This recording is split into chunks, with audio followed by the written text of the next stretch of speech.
Teman-teman,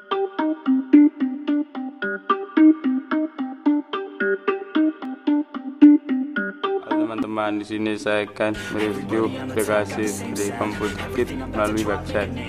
Pertama kita buka Google Chrome, lalu ketik computerkit.com.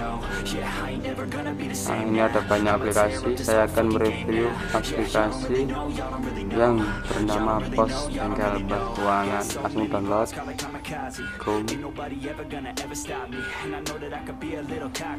Ini oke, tidak membahayakan. Langsung install.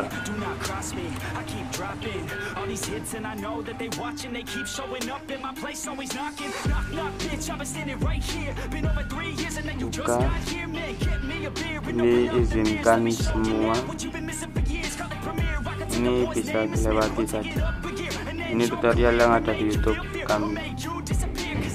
Ini ada menu master yang berisi identitas, kategori, barang, jasa, pelanggan, ini sesuai dengan toko yang kalian miliki.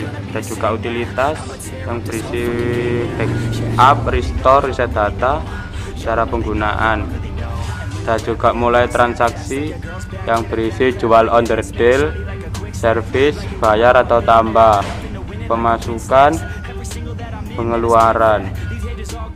Jika ingin update ke versi Pro, bisa kalian beli melalui WhatsApp atau aplikasi. Sekian dari saya, terima kasih.